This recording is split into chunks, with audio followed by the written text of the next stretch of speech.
ውድ ጥርስ ሚዲያ ቤተሰቦች ሰላም ጤና ይስጥልን። ይህ በጥርስ ሚዲያ ባሳየ ደርቤ የሚቀርበው የነሐሴ 13 ቀን 2018 ዓ.ም የዘወትር ዝግጅታችን ነው። ዛሬ የቡሄ በዓል የሚከበርበት ዕለት ነው።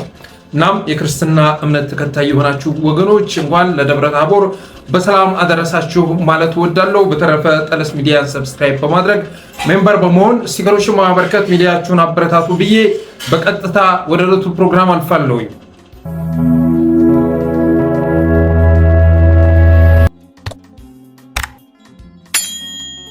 ሲያሻው በዜግነት ሲያሻው በማንነት ደስ ሲለው በሃይማኖት ወይም ደግሞ በፓን አፍሪካኒስት ማሊያ በመጫወት 8 ዓመታትን ያሳለፈው ግን ደግሞ ለማንም የማይጠቅመው ኦህዴድ አገዛዝ አሁን ላይ ሁሉንም የመጫወቻ ካርዶቹን ጨርሶ በብሔር ጉያ ውስጥ ገብቶ መንፈራገጥ ጀምሯል። አስተሳሰቤ መደመር ህልሜ መበልጸግ እያለ ማምታታቱን አቁሞ በአፋን ኦሮሞ የማደናገር ተግባሩን አጧጥፏል። ኢትዮጵያውያንን በተግባር እየገፋና እያጠፋ በንግግር ደረጃ በማሽበልበል ፈንታ ከታላቋ ኦሮሚያ ካርታ ጋር ጠቅለል ብሎ ወደ ብሔር ስርቻው ሊደበቅ ፊንፊኔ ይልዟል።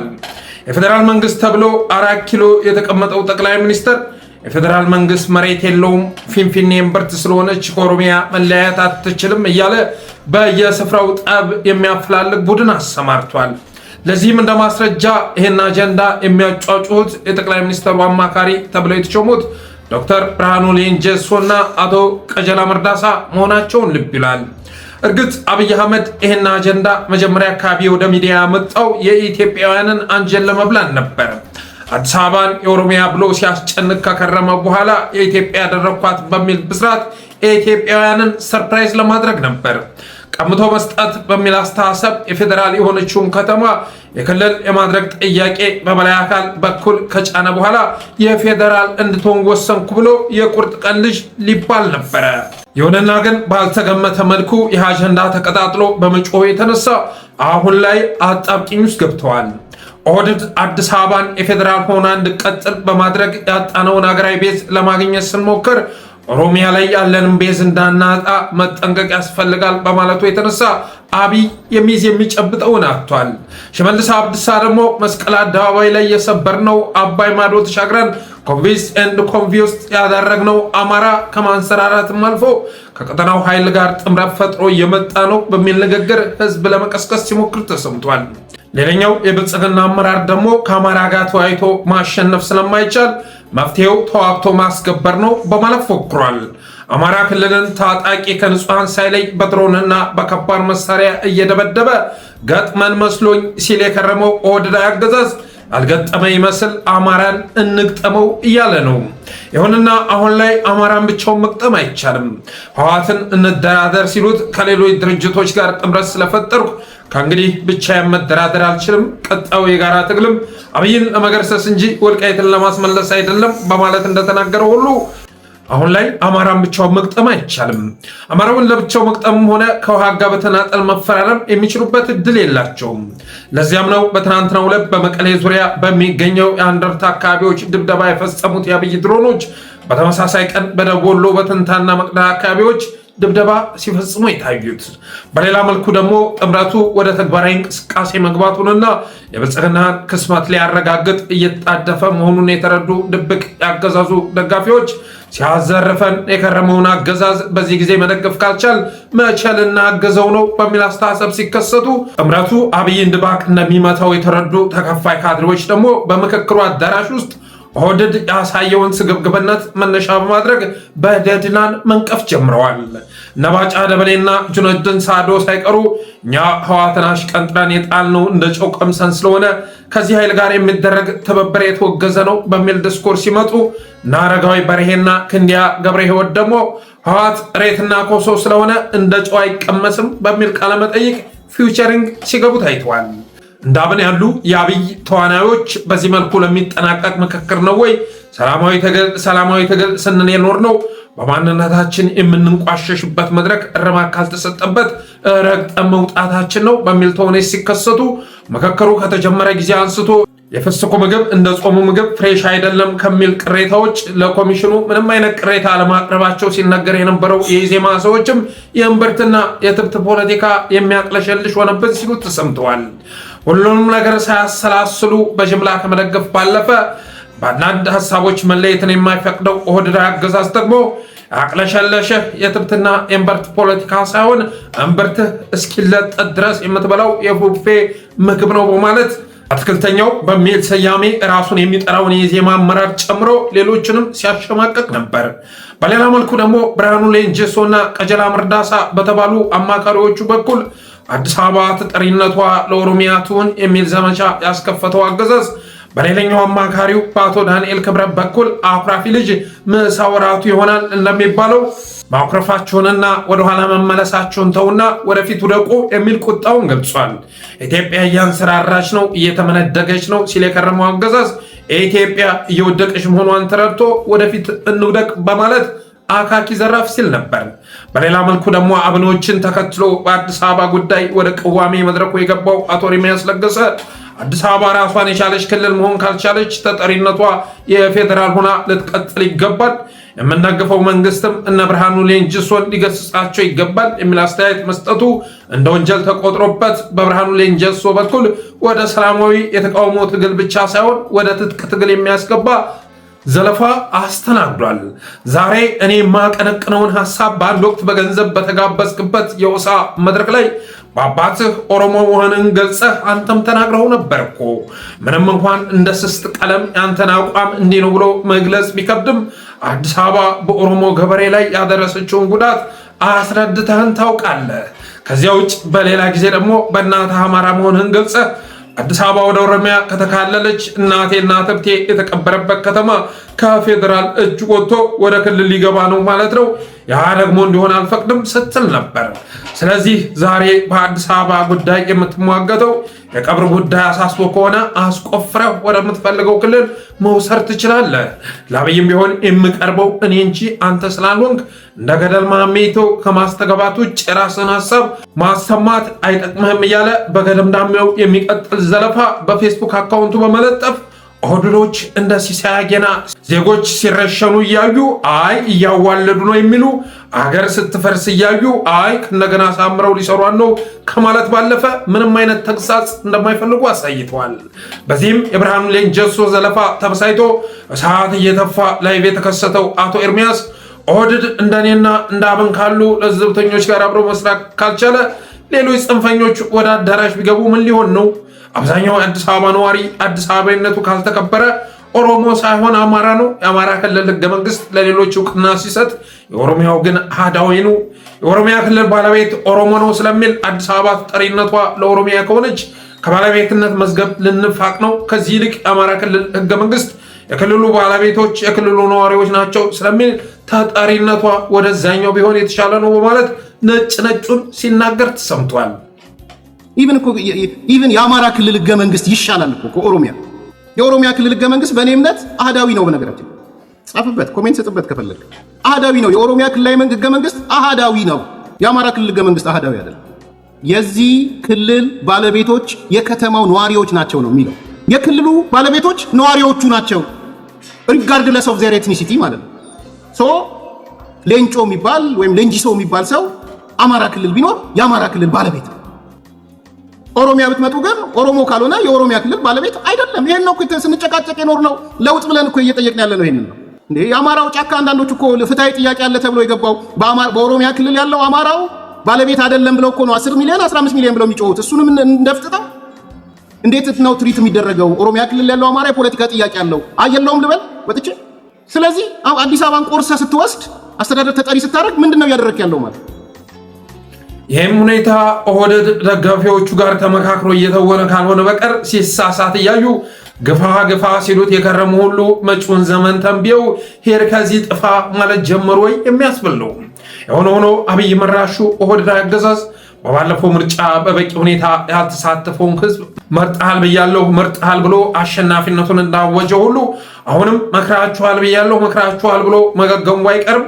በፕሮፌሰር መስፍን የተመራው ቲያትር ከውጭ ያለውን ህዝብ ቀርቶ ተሳታፊውንም የሚያሳምን ሆኖ አልተገኘም።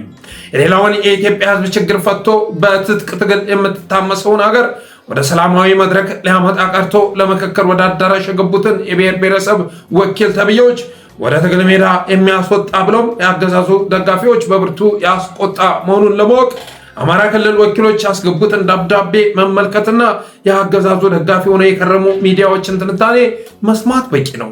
በዚህም የተነሳ አገዛዙ በጥቅም የሚገዙትን በውሎ አበል እየደለለ እምቢ ያሉትን ደግሞ ከምክክር አዳራሽ ሲወጡ ጠብቀው ከማጎሪያ እየጣለ በአማካሪዎቹ ብቻ ሳይሆን በኮሚሽነሮቹ በኩል በሀገር ሽንፈት ላይ አንድ መንደር አሸናፊነት ለማረጋገጥ ሲንደፋደፍ ታይቷል። በመጨረሻ ግን ዓላማውን ማሳካት ስለተሳነው መንግስታት በተቀያየሩ ቁጥር የኦሮሚያ ቢሮ ከአዲስ አበባ አይወጣም ተብሎ ህገ መንግስቱ ላይ ይጻፍልኝ ማለቱ ተሰምቷል። በሌላ መልኩ ደግሞ ዋና ኮሚሽነር በሚል ማዕረግ በኦህዴዶችና በምክትሎች እየተዘወረ መፍትሄ ጠንሳሽ ሳይሆን አገር አፍራሽ እንቅስቃሴን ሲመራ የሰነበተው ፕሮፌሰር መስፍን አርአያ በጥፋት ድግሱ የመጨረሻ ምዕራፍ ላይ ከሀገር መውጣቱ የተሰማ ሲሆን ይህንንም የኮሚሽነሩን ጉዞ አንዳንዶች ከመፈርጠጥና ከኃላፊነት ሽሽግ ጋር ሲያያይዙት፣ አንዳንዶች ደግሞ በሀገር ላይ በፈጸመው ክህደት የተቆጣው አምላክ በእቱ ቀጥቶት ነው ሲሉ ተደምጠዋል። ፕሮፌሰር መስፍን ወይ ነገ ለሚፈርስ ገላ ጊዜያዊ ምቾት ብለህ የልጆችህንና የልጅ ልጆችህን ሀገር አታፍርስ የሚል መልእክት ከሰማይ ደርሶት ነው ወደ አሜሪካ ሄደው ብለው ተርጉመውታል። የአገዛዙ ልሳን የሆኑ ካድሬዎች ደግሞ ፕሮፌሰሩ ወደ ውጭ ሄደው የእህቱን ለቅሶ ለመድረስ መሆኑን ገልጸው የእህቱን ግብዓተ መሬት ከፈጸመ በኋላ ከኦህዴድ ጋር የገደላትን እናት ሀገሩን ሊቀብር በእነሱ አነጋገር የምክክሩን ውጤት ሊቀምር ይመለሳል እያሉ ሲናገሩ ነበር። የብርሃኑ ሌንጀሶን ዘረኛ አጀንዳ ተሸክመው የፕሮፌሰር እስቅያስ ጋቢሳን ጤነኛ ሀሳብ ሲያጣጥሉ የከረሙት ነጣቂ የኦህዴድ ካድሬዎች ቢመችህም ባይመችህም ፊንፊኔ አዲስ አበባ አትሆንልህም በሚል አቋም ፕሮፌሰሩ በፍጥነት ተመልሰው ሀገረ ኦሮሚያን ያዋልዳሉ የሚል ትርጉም ያለው ሀሳብ ሲያቀነቅኑ ነበር።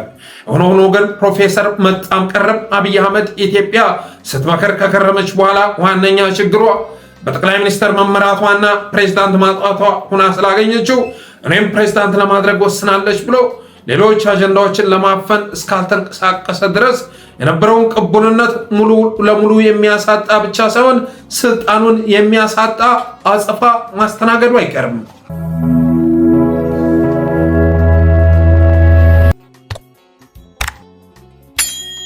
አብይ አህመድ ምክክር በሚል ስያሜ የሚጠራውን ቲያትር በተመለከተ ያዘጋጀነውን አርቲክል እንደወደዳችሁ ተስፋ እናደርጋለን እና እንደተለመደው ሁሉ ኦህዴድ ድግስ አይመረለ ተብሎ የተረገመ በመሆኑ የተነሳ አንድ ቃል አለ፣ የግም ድግስ የሚባል ማለት ነው። እና የአሁኑም ምክክር የሚል ስያሜ የተሰጠው ቲያትር በክሽፈት ተጠናቋል፣ በመግማማት ተጠናቋል። ለዚህ ምክንያቱ ደግሞ ምንድነው ከተባለ ኦህዴድ ድግስ ደግሶ ኑ ታደሙልኝ ብሎ ከጠራ በኋላ ሁሉንም የምበላው እኔ ነኝ ብሎ መነሳቱ ነው። ሁሉንም ለብቻው ለመብላት ሲያስብ ተግማምቶ ይበለሻሻል ድግሱ። አሁንም የሆነው ይሄው ነው። ተሳታፊዎችን ከክልሉ ሰብስቦ ኑ በሀገራችን ጉዳይ ላይ እንምከር ካላቸው በኋላ አዳራሽ ውስጥ ከገቡ በኋላ ግን ያመጣው የራሱን አጀንዳ ነው።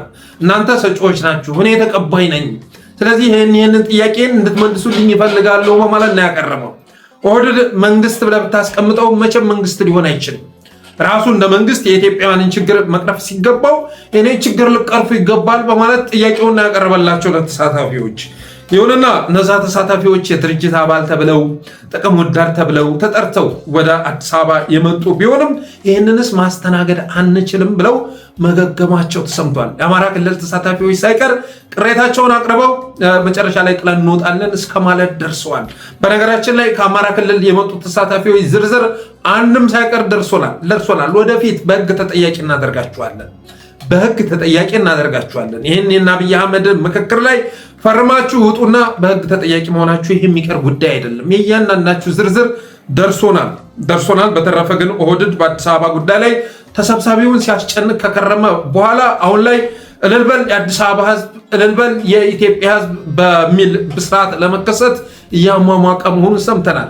ሁሉም ዓላማው ስለከሸፈበት የኦሮሚያ ቢሮዎች ከአዲስ አበባ አይወጡም፣ የስርዓት ለውጥ ቢደረግ እንኳ ከአዲስ አበባ አይወጡም ተብሎ ህገ መንግስቱ ላይ ከተጻፈልኝ ይበቃኛል ማለቱ ተሰምቷል። እነ አቤ ቶኪቾም በተመሳሳይ መልኩ አበበ ቶላ ፈይሳም አዳነች አቤቤ የአዲስ አበባን ጥቅም አሳልፋ አትሰጥም፣ የአዲስ አበባ ህዝቦች ከንቲባ ብርቱ ናት፣ ታግላ መብትህን ታስከብራለችና ደግፋት የሚል ቅስቀሳ ሲያደርጉ ተሰምተዋል። እንደተናገር ነው ማለት ነው። ብልጽግና ይህንን አጀንዳ ያመጣው ቲያትር ለመስራት ነበር፣ ነጥቆ በመስጠት ለማስደሰት ነበር። በመሃል ግን የኦሮሞ ልሂቃን አጀንዳ አደረጉትና ጫጫውት አጣብቂኝ ውስጥ አስገቡት። ከዛ ሲንፈራገጥ ከከረመ በኋላ መጨረሻ ላይ ግን አዋጭ መስሎ የታየው አዲስ አበባን የፌዴራል ከተማ አድርጎ መውጣት ነው። ምክንያቱም ዓለም አቀፍ ማህበረሰብም እየታዘበ ይገኛል፣ በግልጽ እየታዘበ ይገኛል። የገዳ ስርዓት ዲሞክራሲያዊ ስርዓት ነው እያሉ ሲያስተዋውቁ የነበሩ ጉዶች ምን ያህል ጨቋኞች እንደሆኑ የታየበት ነው። ዓለም አቀፍ ማህበረሰብም እየታዘበ ይገኛል። ኢትዮጵያውያን ዋና ከተማቸውን ላለማሳጣት ሲታገሉ ዓለም አቀፍ ማህበረሰብ ታዝቧል። ስለዚህ አላዋጣ ሲለው ግን በመጨረሻ የኦሮሚያ ቢሮዎች ከአዲስ አበባ ይወጡም ብላችሁ ፈርሙልኝ እያለ ይገኛል። ይህንንም መፈረም ተገቢ አይደለም።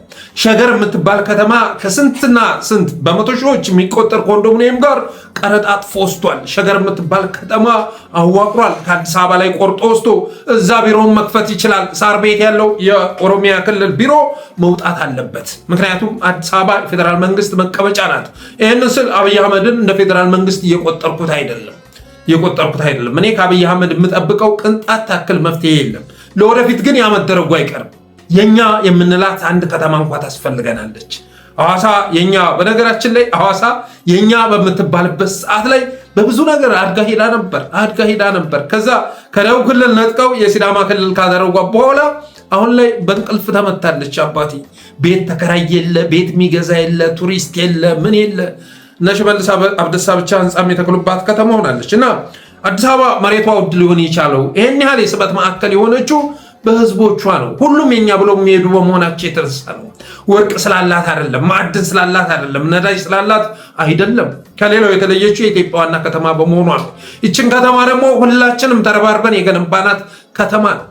በኦሮሚያ ስለተከበበች ተብላ የምትነጠቅ አይደለችም። ኦሮሚያም በኢትዮጵያ የተከበበ ነው እና እንደዚህ አይነት ሎጂክ አይሰራም ማለት እወዳለሁኝ። በተረፈ ግን የእነ አብይ አህመድ ድግስ ከሽፏል፣ ሙሉ ለሙሉ ከሽፏል ማለት ይቻላል። ህዝብን ይቅርና አዳራሽ ውስጥ የነበሩ ተሳታፊዎችንም ጭምር ወደ ትግል እንዲገቡ የሚያነሳሳ ሆኗል።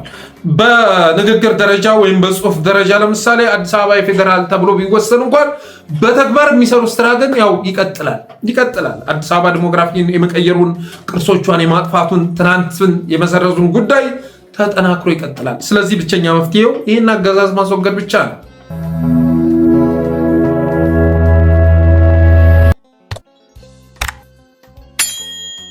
ሌላው የድል ዜናን ይመለከታል። ቴዎድሮስ ዕዝ በደብረ ማርቆስ አቅራቢያ ዛሬ በደብረ ታቦር ማለት ነው ደብረ ዘይት የተባለች ንዑስ ከተማ ገብቶ በምርኮ ተንበሻብሿል። ደብረ ዘይት የተባለች ንዑስ ከተማ ገብቶ ደብረ ማርቆስ ዙሪያ ማለት ነው ባደረገው ኦፕሬሽን በርካቶች ላይ ጉዳት አድርሶ በምርኮ መንበሻበሹን የሚገልጽ ቪዲዮ ጭምር ወጥቷል። የአብይ አህመድን ታጣቂ አሰልፈው ሲነዱ የሚያሳይ ቪዲዮ ጭምር ተለቋል። እንደዚሁ ብሬን፣ ስናይፐር፣ ዲሽቃ፣ ክላሽ የመሳሰሉ ነገሮችን ገቢ ማድረጉን የደረሰ መረጃ ያመለክታል። ትናንት ምዕራብ ወሎ ተንታና መቅደላ የአገዛዙ ኃይል በምኒልክ ዕዝ ረግፎ ቀርቷል። እንደዚሁ ምኒልክ ዕዝ ትናንትና በምዕራብ ወሎ ተንታና መቅደላ አካባቢ ባካሄደው ኦፕሬሽን የአብይ አህመድን ታጣቂ እንደ ጤዛ እንዳረገፈው የደረሰ መረጃ ያመለክታል። በኋላ የድሮን ጥቃት ተፈጽሟል። ትግራይን ሲደበድቡ የነበሩ ድሮኖች ተመልሰው መጥተው ደቡብ ወሎ ላይ ድብደባ ሲፈጽሙ ነበር። ለዛም ነው አብረን መስራት ይገባናል የምንለው። የአብይ አህመድ ድሮኖች በተራ በወረፋ እያወደሙን ይገኛሉ። ትናንት አንደርታ አካባቢ መቀሌ ዙሪያ ማለት ነው ድብደባ የፈጸሙት ድሮኖች ተመልሰው መጥተው ምዕራብ ወሎ ላይ ድብደባ ሲፈጽሙ ነበር። ስለዚህ እኛ ያልተባበርን ማን ሊተባበር ይችላል? ምን ስንሆን ነው ወደ ትብብር የምንገባው? ትርክት ከጥቃት ይበልጣል እንዴ? አባቴ ከጥቃት ይበልጣል። ዛሬ የህልውና አደጋ ውስጥ መግባታችንን የሚያሳይ ጥቃት በየቀኑ እያስተናገድን ባለንበት ሰዓት ላይ የአንተ ትርክት፣ አንተ ሁሌ የምታነበንበው ትርክት ከዛ በልጦ ሁለቱ ኃይሎች እንዳይሰሩ ሊያደርጋችሁ አይችልም። ስለዚህ በአርበኞችም በኩል ሌሎች ኃይሎችም ጭምር ሌሎች ተጣማሪዎችም ጭምር ቁርጠኛ ውሳኔ ማስተላለፍ ያለባቸው ጊዜ ላይ እንገኛለን። ጥምረቱን ለማፍረስ በርካታ ሴራ እየተሰራ ይገኛል። በርካታ ሴራ ሚዲያዎችን የማስፈረም አርበኞችን የመግዛት 2 ቢሊዮን ብር መድቦ አብይ አህመድ ማለት ነው 2 ቢሊዮን ለፋኖ 2 ቢሊዮን ለቲዲኤፍ 2 ቢሊዮን ለኦላ መድቦ ግዢ እየፈጸመ ይገኛል። ስለዚህ በቆያችሁ ቁጥር ብዙ ነገሮች ስለሚከሰቱ ተስፋ ሰጪ እንቅስቃሴ ማድረግ ያስፈልጋል። ማድፈጥ ተገቢ አይደለም። ኦልሬዲ ህዝብ እውነቱን ተረድቷል እኮ ምን ደረጃ ላይ እንዳላችሁ ተገንዝቧል። ይህንን ይፋ ለማድረግ ምን እንዳስፈራችሁ ግልጽ አይደለም። የሆነ ሆኖ ግን አብይ አህመድ የሚፈጽማቸው ጥቃቶች ከመቼውም ጊዜ በላይ የትግራይና የአማራ ህዝቦች ከሌሎች ህዝቦች ጋር መተባበር እንዳለባቸው የሚያሳዩ ሆነዋል። ሌላው በጎንደር አካባቢ ዛሬ ደቡብ ጎንደር ስማዳ ፋኖዎች ገጥመዋል። እርስ በርስ እየታኮሱ ይገኛሉ። ራሱን በገንዘብ የሚሸጠው ሊቅ አንዳንድ ሊቆች አሉ አይደል? ፖለቲካው ውስጥ ኢንቮልቭ የሚያደርጉ ሊቃን አሉ። የተረገሙ ናቸው። እና የጎንደርን ፋኖ እርስ በርስ አጠፋፍተው ጨረሱት። አይገርማችሁም? ለአንዱ ገንዘብ እየሰጡ አንዱን ሰለባ እያደረጉ አጨራረሷቸው። እንደው ስንቱ አለቀ እኮ። እንግዲህ ዋና አርበኛ እንኳን ስትመለከቱ ከሸዋ ከወሎ ከጎጃም በላይ ብዙ አርበኛ የረገፈው የት እንደሆነ ትረዳላችሁ። ጎንደር ነው የረገፈው በብዛት። ለዚህ ምክንያቱ ደግሞ ከአገዛዙ ጋር ሲፋለም አይደለም፣ እያስበሉት ከጀርባ እየመቱት። ዛሬም በተመሳሳይ መልኩ በደቡብ ጎንደር ስማዳ ገጥመዋል። ፋኖ እየታኮሱ ይገኛሉ። ፋኖን እርስ በርስ ማጠፋፋት ያስፈልጋል በመባሉ የተነሳ አማራ አሸነፍ ለምሳሌ የዛሬ 2 ወር አካባቢ አማራ አሸነፍ ጋር በመቶዎች የሚቆጠሩ ፋኖዎች አንድ ቦታ ላይ እንዲወርቁ ተደርገዋል። ያን ጀግና የአንድነት አቀንቃኝ አማራ ብሔርተኝነትን ሲሰብክ የነበረ ወንድማችን ወርቆ እንዲቀር ያደረጉት እነ ኮሎኔል ታደሰ ቆስለው በተኙበት ተደብድበው በዛው እንዲረግፉ ተደረገ ከነ መላው ቤተሰባቸው። እነ ውባንታ አባተ የአረፍ ያሉበት ጎጆ ላይ ቅንቦላ እየጣለ ህይወታቸው እንዲያልፍ ተደረገ። እነ ከፍ ያለው ደሴ ጠበቆቻቸው አንድ እንኳ ባልቆሰለበት ሁኔታ በስናይፐር ደረታቸው ተመቶ ወደቁ። እና ይህን የሚሰራው ማን ነው ካላችሁ ፖለቲካው ውስጥ ኢንቮልቭ የሚያደርገው አማራ ነኝ የሚለው በጎንደር ስም የሚለው ግን አማራ ያልሆነው ጎንደር ያልሆነው ኃይል ነው ይህንን እልቂት እየፈጠረ የሚገኘው። ዛሬም በተመሳሳይ መልኩ እያገዳደሏቸው መሆኑን ሰምተናል። እኔ በዚህ ጉዳይ ላይ አስተያየት አልሰጥም ብዬ ነበር፣ ግን ምን ማድረግ ይቻላል? ይመለከተኛል፣ ያገባኛል። ጎንደር ላይ የሚመዘገብ ድሌ ነው። ጎንደር ላይ የሚከሰት ጉዳቴ ነው። ወንድሞቻችን እየተገዳደሉ ናቸው። ከባድ የሆነ የእርስ በርስ ዛሬ ጦርነት እየተካሄደ ይገኛል። በፋኖና በመከላከያ መካከል እንኳን እንደዚህ አይነት ውጊያ ተካሂዶ አያውቅም። ዛሬ የደረሰኝ መረጃ ማለት ነው። እና እርስ በርስ እያጠፋፏቸው ነው። ጤነኛውን በሽተኛው እንዲመታው እየተደረገ ጤነኛውን ጥቅመኛው እንዲመታው እየተደረገ ዋጋ እየከፈሉ ይገኛሉ። እና በዚህ ጉዳይ ላይ አፋብን ቁጭ ብሎ መምከር አለበት፣ ውሳኔ መስጠት አለበት። ጎንደር ላይ ያሉ ጀግኖችን የሚበላ ጥምረት ለማፍረስ 24 ሰዓት የሚተጋ ከጸረ አማራ ሚዲያዎች ጋር አብሮ የሚሰራ ኃይል እየተንቀሳቀሰ ይገኛል። በነፃነት እናንተን እያሸማቀቀ እናንተ ላይ በኤአይ ጀነሬት የተደረጉ ኢሜጆችን ፌስቡክ ላይ እየለጠፈ ይገኛል። ይህንን ኃይል ልታወግዙት ይገባል ማለት እወዳለሁ። አርበኛ መሳፍንት ተስፋው ከነበሩበት ኃላፊነት መታገዳቸው ተሰምቷል። እንግዲህ አንድ ደብዳቤ ግሎባል ፋኖ ምንትስ ምናምን የሚባለው ሲለጥፍ አይቻለሁ። እሱን አላረጋገጥኩም፣ ግን አርበኛ መሳፍንትም ባለፈው የተናገሩን ንግግር ልክ አይደለም፣ ከሳቸው የሚጠበቅ አይደለም። በእኔ በኩል ካልሆነ በስተቀር ከትግራይ ጋር አብራችሁ መስራት አትችሉም ሊባል አይችልም። ምክንያቱም አንድ አባት አርበኛ ከፖሊት ቢሮ ሊበልጥ አይችልም። አባት አርበኛ ምክር መስጠት፣ ምክር ሀሳብ ማቅረብ ካልሆነ በስተቀር ከፖሊት ቢሮ በላይ ሊሆን አይችልም። ፖሊት ቢሮ የወሰነውን ውሳኔ ተግባራዊ ማድረግ ነው እንጂ በዛ ደረጃ በሚዲያ መጥቶ ለሌሎች ግብአት የሚሆን ነገር መናገር ልክ አይደለም። እኔ አርበኛ መሳፍንት ተስፋው ልጃቸውን ጭምር የሰጡን ታላቅ አባት አርበኛ መሆናቸውን አጥቼው አይደለም። ግን ምን እናድርግ? ብቸኛ አማራጫችን ሀገራችንን የመታደጊያ ብቸኛ መንገዳችን ብለን ያስቀመጥነውን ነገር ሲረማመዱበት ደግሞ አለመናገር አይቻልም። ሻለቃ ዳዊት ማከብረው ሰው ነው፣ በጣም ማከብረው ሰው ነው በነገራችን ላይ ማለት ነው። ለዛም ነው እስክንድር ነጋ ሁሉ ጉዳት ሲያደርስ ሻለቃ ዳዊትን ለአንድም ቀን ቢሆን ስሙን ጠርቼ የማላውቀው። አሁን ላይ ግን እሱ ያወጣትን ደብዳቤ መሰረት አድርገው ሌሎች ጥምረቱን ለማፍረስ ሲንቀሳቀሱ ዝም ማለት የሚቻል አይደለም። ስለዚህ አርበኛ መሳፍንት ተስፋው ባለፈው ባደረጉት ነገር ይቅርታ እንዲጠይቁም ተጠይቀው እምቢ በማለታቸው የተነሳ መታገዳቸውን የሚገልጽ ደብዳቤ ተለጥፎ አይቻለሁ። ፍቅሩ ሙልዬ በቲክቶክ ብቅ ብሏል። ፍቅሩ ሙልዬ የሚገርም ወንጀል ሰርቶ ሊታሰር ሲል አምልጦ እጁን የሰጠው ለመከላከያ እጁን የሰጠው ምስጢራቸውን ስላየው ነው፣ አካሄዳቸው ስላልተመቸኝ ነው፣ በቀጣይ ጎንደር ገብቼ ከወልቃይት ዘብ ጋር አደራጅቼ ታገላለሁ እያለ ይገኛል። ጎንደር የሌባ መደበቂያ አይደለም። ጎንደር የአስገድዶ ደፋሪዎች መደበቂያ አይደለም። የጀግኖች ሀገር ነው እና እንደዚህ አይነትን አካሄድ በብዛት ደግሞ የጎንደር ልጆች ልትቃወሙት ይገባል።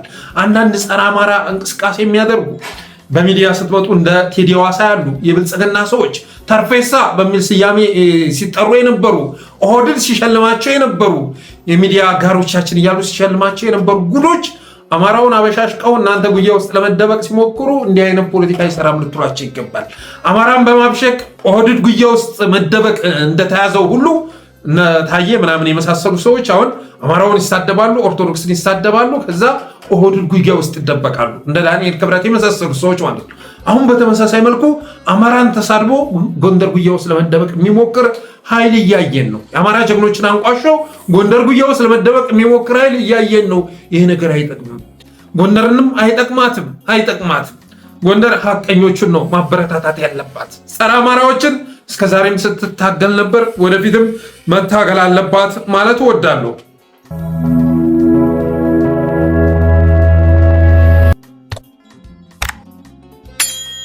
ሌላው ምስራቅ ወለጋ ዞን ጊዳያና ወረዳ የአማራ ተወላጆችን መኖሪያ ቤት ያቃጠሉ መሆኑ ተሰምቷል። በቪዲዮ ጭምር ተደግፎ ነው የወጣው። አንድ መንደር በሙሉ ሲቃጠል የሚያሳይ ቪዲዮ ተለቋል። አንድ መንደር በአጠቃላይ ጭስ ስላለው እሳት ስላለው ዩቲዩብ ላይ አምጥተን ማጋራት ስለማንችል እንጂ የሽመልስ አብዲሳ ገዳ ኮማንዶ ምስራቅ ወለጋ ዞን ጊዳያና ወረዳ አማራ ተወላጆችን መኖሪያ መንደር በአጠቃላይ እንዳወደሙ የሚገልጽ ቪዲዮ ወጥቷል። በርካታ ንጹሃንም መገደላቸው ተሰምቷል። ግን የአማራ ንጹሃንን አስከሬን ደግሞ ቴሌግራም ላይ አስቀድመው በመለጠፍ ማለት ነው ኦሮሞዎች አለቁ፣ በቢዛሞ ፋኖ ተጨፈጨፉ የሚል ፕሮፓጋንዳ እየሰሩ ይገኛሉ። ገለውን ሲያበቁ ተገደልን እያሉ እያለቀሱ ይገኛሉ። ነጉማ ሳቃታ ምናምን የመሳሰሉ ሰዎች አስገድለውን ሲያበቁ ተገደልን እያሉ እየጮሁ ይገኛሉ። ጀዋር መሐመድ ሰሞኑን ሲያደርገው የነበረው ቅስቀሳ ፍሬ አፍርቶለታል። ዛሬ የአማራ መንደሮች ጊዳያና አካባቢ እየተቃጠሉ ይገኛሉ። ንጹሃኖችም እየተገደሉ ይገኛሉ። ጀዋር መሐመድ እንደዚህ አይነቱን ነገር ብታወግዝ ነው የምትጠቀመው። ብታወግዝ አሁን እየሄድክበት ያለው አካሄድ ልክ አይደለም። ሰሞኑ ስታራግቡ የነበረው አጀንዳ በአጠቃላይ አንገትህን ደፋ አድርገህ ብትከርምም አጋጣሚውን ስታገኝ ደግሞ በአማራ አስከሬን ላይ መረማመድ የምትፈልግ መሆንህን ያሳየ ነው። በኢትዮጵያ ፍርሰት ላይ አንተን አሸናፊነት ለማረጋገጥ የምትንቀሳቀስ ሰው መሆንህን ያሳየ ነው። ስለዚህ አይጠቅምህም። የሚጠቅምህ የፕሮፌሰር ሕዝቅኤል ጋቢሳን አስተሳሰብ መጋራት ነው። ማዕከሉን እስካልያዝክ ድረስ መሀል ላይ እስካልተገኘህ ድረስ በቁቤ የሆነ ነገር በመጻፍ ቄሮን በማንቀሳቀስ ዛሬ የምታሳካው ዓላማ የለም። አባቴ ዱላ ይዞ እና አይመስልህ ክላሽ ይዞ የሚታገል ኃይል ተፈጥሯል። አንዱን ተጠቂ በማድረግ አጥቂን ከጎን በማሰለፍ የሚገኝ ጊዜያዊ ፖለቲካ የኋላ አጸፋ እንደሚያመጣ ለማየት ቢዛሞን ሂዶ መጎብኘት በቂ ነው። የቢዛሞን ታሪክ ማገላበጥ በቂ ነው። ዛሬ ወለጋ ላይ ማንም አይነካቸው ኃይሎች ነው የተከሰቱት። ቢዛሞች ትናንት ተሳዳጆች ነበሩ፣ ቤተሰቦቻቸው ሲታረዱ ያዩ ናቸው። ስለዚህ አይጠቅምም። እንደ ፕሮፌሰር ሕዝቅኤል ጋቢሳ ሁሉ አንዳንድ ጥያቄዎች ሲመጡ እዚህ ጥያቄ ውስጥ እኔ የለሁበትም ማለቱ ነው ጠቃሚው። እንዴት አንተ ጠቅላይ ሚኒስትር ብለህ ወደ ስልጣን ብትመጣ ፌደራል መቀመጫ አያስፈልግም ብለህ ታምናለህ ማለት ነው ወይ? አንተ ጠቅላይ ሚኒስትር ብትሆን አዲስ አበባን ለኦሮሚያ አሳልፈህ ሰጠህ ኢትዮጵያውያንን የኛ የሚሉት የጋራ ከተማ ልታሳጣቸው ነው ማለት ነው? ይሄ ነው ፍላጎትህ? ይሄ ነው እቅድህ?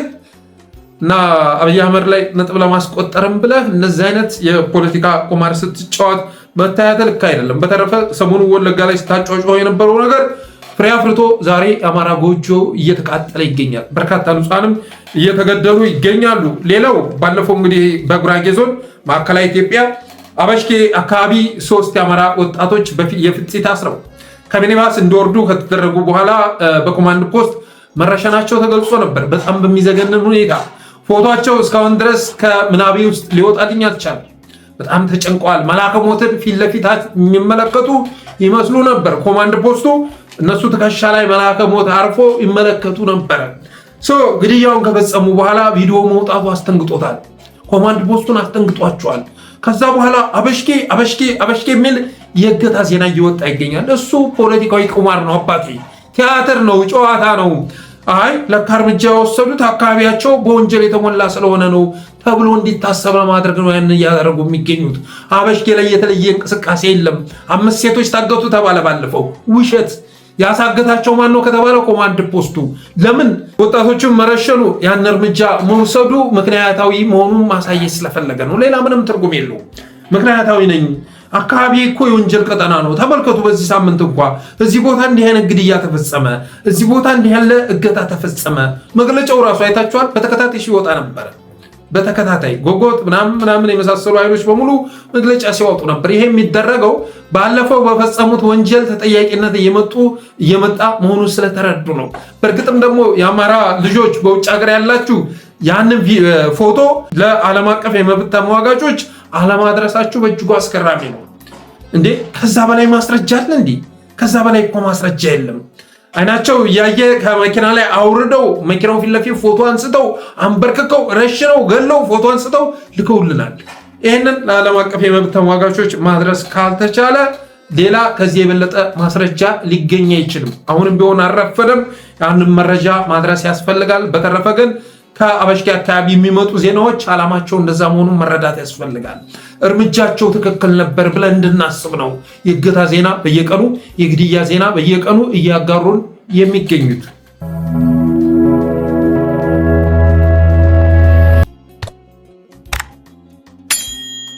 ሌላው የብልጽግና ደጋፊዎች ዘመቻና የእስክንድር መግለጫን ይመለከታል። እስክንድር ነጋ መግለጫ አውጥቷል። የብልጽግና ደጋፊዎች አሁን ላይ የእስክንድር ደጋፊዎቹ ነው ተከስተዋል። ባለፈው እስክንድር ይምራን ሲባል ነበር። እስክንድር ይምራን የት ነው ያለው? እስክንድር የት ነው ያለው? እሱ እንዲመራ እንፈልጋለን እየተባለ ቀስቀሳ ሲሰራ ነበር። መጀመሪያ አካባቢ እስክንድርን ያስወገዳችሁት ወያኔን አዝላችሁ ለማምጣት ነበር የሚል ዘመቻ ተከፈተ። ታስታውሳላችሁ? ስለ ጥምረት ሲወራ ለካ ለዚህ ነው እስክንድርን ያስወገዳችሁት፣ ጀግናውን አስወግዳችሁ ደብረ ጽዮንን ልታመጡ አቅዳችሁ ኖሯል፣ አስቀድማችሁ ያስወገዳችሁት እየተባለ ሲዘመት ነበረ። በወያኔ ስለማይደራደር ነው። ሚስቱ በነገራችን ላይ የትግራይ ተወላጅ ነች። እስክንድር ነጋ ሚስት የትግራይ ተወላጅ መሆኗን ሰምቻለሁ። ተሳስቼ ከሆነ አላቅም። የሆነ ሆኖ ግን እስክንድር ነጋን ያስወገዳችሁት ወያኔን ለማምጣት ነው፣ ስለማይመቻችሁ ነው በማለት ዘመቻ ሲከፍቱ ነበር። እስክንድርን እኮ አላስወገድ ነው። ማን አስወገደው እስክንድርን? እስክንድር እኮ የነበረውን ኃይል ግማሹን ለብልጽግና አስረከበ፣ ግማሹ አልፈልግህም ብሎ ጥረት ሄደ። የሆነው እኮ ይሄ ነው። እስክንድር እኮ የተወገደው በሹምሽር አይደለም። ሹምሽረት ተካሂዶ አንፈልግህም ተብሎ እኮ አይደለም። የነበረውን ኃይል ለብልጽግና አስገብቶ እኮ ነው። ምክክሩ ላይ እየተሳተፈ እኮ ነው። እስክንድር ነጋ እኮ አዲስ አበባ እየገባ ይወጣል። ይህን አታውቅም? እየገባ ይወጣል ነው የምልህ። ለምሳሌ ሰሞኑን የተከፈተውን ዘመቻ ተመልከት። እስክንድር ተገደለ የሚሉት እስክንድርን ለማስተዋወቅ ጥረት እያደረጉ የሚገኙት እንደገና የዘመነ ካሴ አቻ አድርገው ለማቅረብ እየተጋጋጡ የሚገኙት የብልጽግና ሰዎች ናቸው። ለዚህ ምክንያቱ ደግሞ አብረው የሚሰሩ በመሆናቸው የተነሳ ነው። ነገ ብዙ የሚታዩ ነገሮች አሉ። የሆነ ሆኖ መጀመሪያ እስክንድርን ያስወገዳችሁት ወያኔን አዝላችሁ ለመምጣት ነበር የሚል ዘመቻ ተከፈተ። ከዛ የአዲስ አበባ ሚዲያ ካውንስል የሚል መስርቶ መጣ። ካውንስሉ የተመሰረተው ኦህዴድን ለመታገል እንዳይመስላችሁ፣ ለአዲስ አበባን ለማገልገል እንዳይመስላችሁ። ያ ካውንስል የተመሰረተው ወያኔን ለማውገዝ ነው። በህወሓትና በፋኖ መካከል እና በሌሎች ኃይሎች መካከል የተፈጠረውን ጥምረት ለማፈራረስ ነው። ምክንያቱም ግሎባል ፋኖ ምንትስ የሚባለው ሚዲያ የካውንስሉ ነው። አይታችኋል። እና እንቶኔ የአቋም ለውጥ አድርገው ከብልጽግና ጎን ተሰልፈው እና አርበኛ ዘመነ ላይ እነ ጀነራል ተፈራ ላይ የአማራ ጀግኖች ላይ ዘመቻ መክፈት የጀመሩት ይሄ ካውንስል ከተቋቋሙ በኋላ ነው። የሆነ ገንዘብ ወስተው አጎረሷቸው። ከዛ በኋላ ተቃዋሚዎች ሁነው ተከሰቱ። ግን አንድ መልእክት ማስተላለፍ እወዳለሁኝ። አንዳንድ ጊዜ እንኳን አብይ አህመድን ታችሁት እንጂ ረሳችሁት እኮ ኦህዴድን ረሳችሁት ብላችሁ አስታውሷቸው።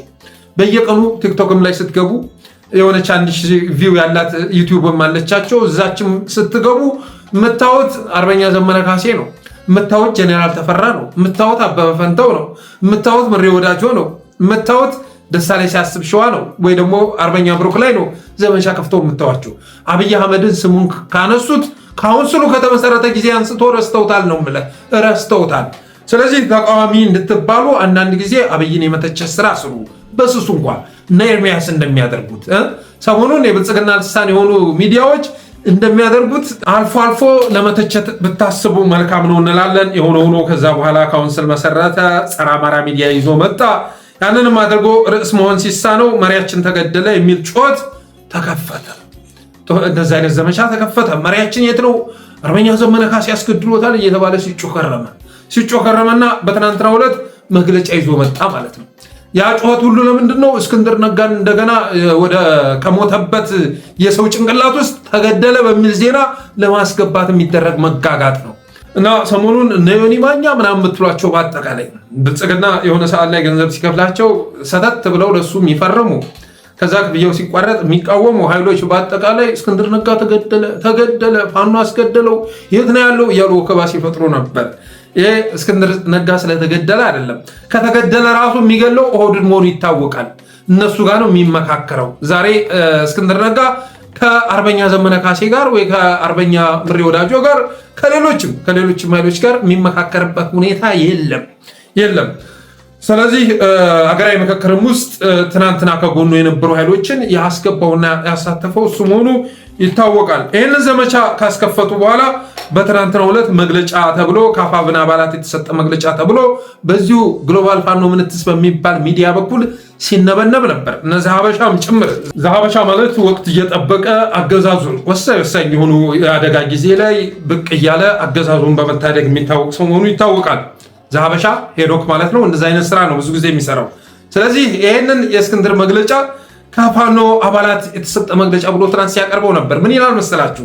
የድረስ ለአፋብን ፖሊት ቢሮና ማዕከላዊ ኮሚቴ ከአፋብን አባላት ይላል በጽምዶ ጉዳይ የሰራዊቱ ድምፅና ውሳኔ ሰጭነት እንዲከበር ስለመጠየቅ ነሐሴ 12 እኛ ስማችንን ለጊዜው አደባባይ ከማውጣት የተቆጠብ እኛ ማለት ጀመረ እስክንድር እንደ ጃንሆይ እኛ ስማችንን ለጊዜው አደባባይ ከማውጣት የተቆጠብና በተለያየ እርከን ላይ ያለን የአፋብን አባላት ላለፉት ጥቂት ወራት በመገናኛ ብዙሃን ጽምዶ ስለሚባል የታጠቂ ኃይሎች ስብስብ ስንሰማ ሰንብተናል ይላል።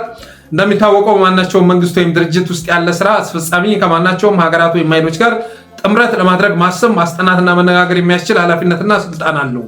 የአፋብን ፖሊት ቢሮ በዚህ ህግ ኃላፊነትና ስልጣን ተሰጥቶታል። ከጽምዶ ኃይሎችም ጋር ያደረገው ግንኙነት ይህን ታሳቢ ያደረገ ነው ብለን ወስደነዋል። ሆኖም በየትኛውም መንግስት ድርጅትም ሆነ አፋብን ውስጥ ያለ ስራ አስፈጻሚ ከሌሎች ኃይሎች ጋር ሊደረጉ ይገባቸዋል ብሎ የሚያምንባቸውን ጥምረቶች በራሱ ውሳኔ ብቻ ማጽደቅ ወይም ማስፈጸም ይችላል ማለት አይደለም። እንደ መንግስት በህዝብ የተመረጠ ፓርላማ፣ እንደ ድርጅት ደግሞ ወይ በማዕከላዊ ኮሚቴ ወይ በጉባኤ በቀጥተኛ ተሳትፎ ማጽደቅ ይጠበቅበታል ይላል። መጨረሻ ይህ ሳይሆን ቀርቶ እውቅና ሳይፈጠር ሳንናገርበት ቀርቶ በጊዜያዊነት በተዋቀሩት የአፋብን ፖሊት ቢሮ እና ማዕከላዊ ኮሚቴ ውሳኔ ብቻ ከጽምዶ ኃይሎች ጋር ስምምነት ቢደረግ ብዙሃኑ የአፋብን አባላት ምንም የሚያውቁት ነገር እንደሌለና በውሳኔው እንዳልተሳተፉ ለህዝብም ለታሪክም በዚህ አጋጣሚ እንገልጻለን። ከአክብሮት ሰላምታ ጋር የአፋብን አባላት የአፋብን አባል ሁኜ እቀጥላለሁ ብሎ ነበር ባለፈው ማለት ነው። ዛሬ ራሱን ፕሉራል አድርጎ የአፋብን አባላት በሚል ስያሜ ይህንን መግለጫ ያወጣው እስክንድር ነጋ መሆኑን የደረሰ መረጃ ያመለክታል። ከዚህ ባለፈም ጥምረቱ በሚመሰረትበት ሰዓት ላይ ከሁለት ቀጠና የተወሰነች ኃይል ይዞ ለመውጣትና ያንን ጥምረት ከብልጽግና ጎን ተሰልፌ እዋጋዋለሁ ለማለት እየተዘጋጀ መሆኑን ሰምተናል። ይሄ ከታማኝ የመረጃ ምንጭ የደረሰን ነው። ዛሬም በጎንደር እየተከሰተ ያለው ይሄው ነው። እርስ በርስ ጀግኖችን የማጋደል ስራ እየተሰራ ያለው ይህንኑ ጥምረት ለማፍረስ ነው። ጥምረት ውስጥ አሉ ተብለው የሚታሰቡ ከአማራ ጋር አብረው መቀጠል ይፈልጋሉ ተብለው የሚታሰቡ ኃይሎች ላይ ነው እየተተኮሰ የሚገኙ። በነገራችን ላይ ይሄ በጎንደር ስም የሚንቀሳቀስ ሊቅ ከአሁኑ የጎንደር አማራዎች ካልታገላችሁት ነገ ሊበታተነን ቆርጦ ተነስቷል። ነገ ጥምረት ሲመሰረት አባቴ ከጥምረቱ ከመውጣት ባለፈም ከኦህዴድ ጋር ተሰልፎ አማራን ለመውጋት እየተዘጋጀ ይገኛል። ጎንደርን ከአማራ ለመነጠል ሰፊ ስራ እየሰራ ይገኛል። ከወልቃይት ጋር ክልል አደርግሃለሁ ተብሎ ቃል ስለተገባለት ሰሞኑን አጫጫሃ በዚህ በኩል የኦህዴድ ተቃዋሚ ምናምን መሰለ። ከተሳካለት ሸዋም ተነጥሎ እንዲወጣ ለማድረግ ካልተሳካለት ግን ጎንደርን ይዞ ሌላው አማራ ላይ ዘመቻ ለመክፈት እየተጋጋጠ ይገኛል። ያን ለማድረግ ደግሞ ጎንደር ላይ ያሉ ፋኖዎች መመታት አለባቸው። በአማራነታቸው የሚያምኑ እና ለአንድነት የሚሰሩ ኃይሎች መመታት አለባቸው ተብሎ ዘመቻ ተከፍቶባቸዋል። ስለዚህ ይህንን ልትቃወሙ ይገባል። ይሄ ኦህዴዳዊ አገዛዝ አባቴ ለየትኛውም አካል የሚሆን አይደለም። እንኳን ለኛ ይቅርና ለራሱ ለኦሮሞ ህዝብ የሚጠቅም አልሆንም። ዕለታዊ አጀንዳ እያመጣ በግጭትና ትርምስ ውስጥ የራሱን ሀብት ከማግበስበስ ባለፈ ለማንም የሚጠቅም አይደለም። እነ ብርሃኑ ለንጅሶና ወንድሙ አባቴ የሰሩትን ስራ ለማየት ኢትዮ ፎረም ውስጥ ገብተህ ተመልከት። የሚገርም ትንታኔ ተሰርቷል እና ያንን ትንታኔ ስትመለከት እኒህ ኃይሎች ዛሬ ለህዝብ ሊከራከሩ ይቅርና በካቴና ታስረው ፍርድ ቤት ላይ መቅረብ ያለባቸው ፍርድ ቤት ውስጥ ሲከራከሩ መገኘት የነበረባቸው መሆናቸውን ትረዳለህ። ስለዚህ በቀረችው ገንዘብ አቶ እስክንድር ቀጣይ ከብልጽግና ጎን የሚሰለፈውን ጦር ገዝቶ ጨርሷል። ከብልጽግና ጎን የሚያሰልፈውን ጦር ገዝቶ ጨርሷል። ጥምረቱ ሲታወጅ ሁለት ቀጠና የገዛቸውን የተወሰኑ ኃይሎች ይዞ ከኦህዴድ ጋር ይሰልፋል። በተረፈ አርበኛ መከታው ድሮ የሚያውቁት ማለት ነው ድሮ የሚያውቁት አሁን በትክክለኛ መስመር ውስጥ መሆናቸው ይታወቃል። ከኦህዴድ በላይ ጠላት እንደሌላቸው ገብቷቸዋል። አሁን አንድ የሸዋ አማራ እንኳን ሌላውን ተውና ማለት ነው የሸዋ አማራ አዲስ አበባን ካልነጠቁ እየተባለ በዚህ ልክ ግብ ግብ ሲገጠም የከረመው የሸዋ አማራ እንዴት ነው ከአድዋ የሚመጣ የሆነ ኃይል በስጋት ተመልክቶ ጥምረቱን ለማፈራረስ የሚነሳው? እንዴት ነው የሚነሳው? ለመሆኑ የሸዋ ስጋት ማን ነው? በአሁኑ ሰዓት ላይ የሸዋ ስጋት 4 ኪሎ ቤተመንግስት ያለው ኃይል አይደለም ወይ?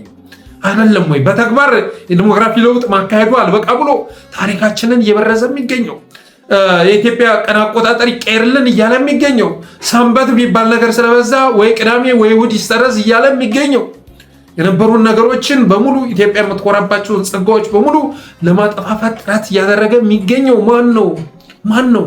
አስፈሪው ኃይል የትኛው ነው? 4 ኪሎ ቤተመንግስት ያለው ወይስ ደግሞ እንደ አማራ ሁሉ የህልውና አደጋ ያጋጠመው ማን ነው? ይህንን መጠየቅ እንወዳለን። ስለዚህ ባልነውበታል ይህን አስተሳሰቡ እንዲገዙት አይችልም። ዞሮ ዞሮ ግን አሁን ላይ ሚዲያ ላይ እየታገለን የሚገኘው በተለያዩ ጸረ አማራ ሚዲያዎች በኩል አጀንዳ እያመጣ እየታገለን የሚገኘው እስክንድር ነጋ መሆኑ መታወቅ አለበት።